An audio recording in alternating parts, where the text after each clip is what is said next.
So 5 months ago, I said I was going to do an update soon. Better late than never. This basement gets real cold in the winter, and working the winter night shift leaves little desire to get anything done.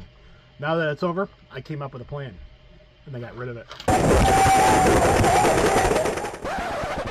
This is usually the point where I say, "Hi, this is Rich Gall from RogueSniperPaintball.com."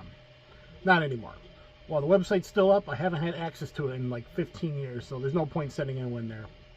So the plan was to start a new channel dedicated to the tank build. I don't have time to deal with this channel, let alone start a new one. So after a name change, welcome to the Gall Arsenal.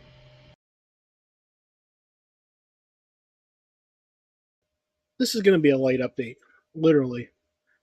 This is the later model of the interior light for the Sherman. The first model was just a single white light. This one is selectable between white and red. I found the original design for this light on Cults 3D. I then scaled and redesigned it to work with my needs. I made 6 of them, 3 for the turret, 3 for the hull. I used warm white LEDs to mimic the incandescent light of the original bulbs. On to the headlights. Again, Cults 3D provided the original design, and then I completely redesigned it to work with my needs. I'm using a mini warm white, high-intensity LED floodlight in an aluminum housing from Osnium.com. The lens is 3D printed to mimic the real lens shape and actually throws a pretty good directional beam. I designed the lens ring to twist and lock in place, allowing for easy lens change. The green and white wedges mount on both sides of the front glasses plate of the tank. Just like the real lights, the post has a plug in the end that fits into a socket inside the white wedge on the interior of the hull. It is then locked into place with a thumb screw on the inside. Here you can see the lens's pattern. On the top of the main light is a marker light that is used during blackout driving conditions. It provided minimal light which allowed vehicles to keep a safe distance while driving at night. On the right is a blackout headlight. It has a blacked out lens with a small slit to allow some light for driving while the shield stops the light from being seen from the air. The real blackout light was a separate headlight that replaced the regular lights. Only one blackout lamp was used on the driver's side.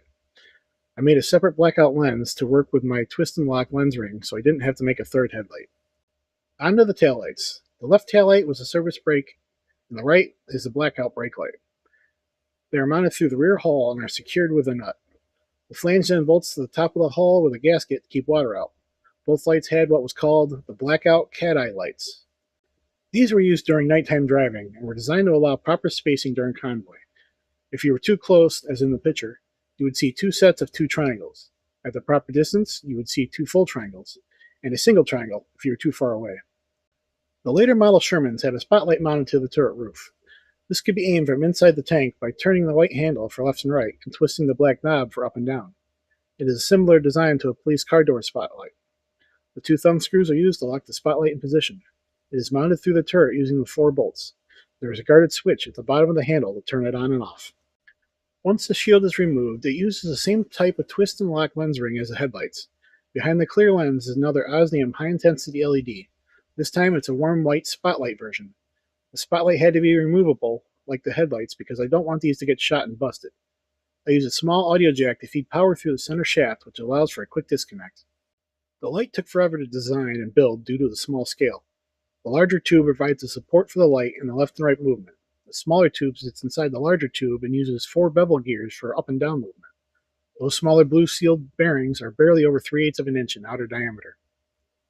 The final light is my hit indicator. It is an LED whip antenna. I designed a body kit for it to match the Sherman's MP48 antenna base.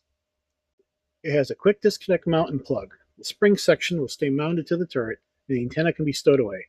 It also comes with a flag. I have finally set a finish date for the tank, July 2027, in time for the 25th anniversary of the Invasion of Normandy game at Skirmish. More puns and updates coming soon.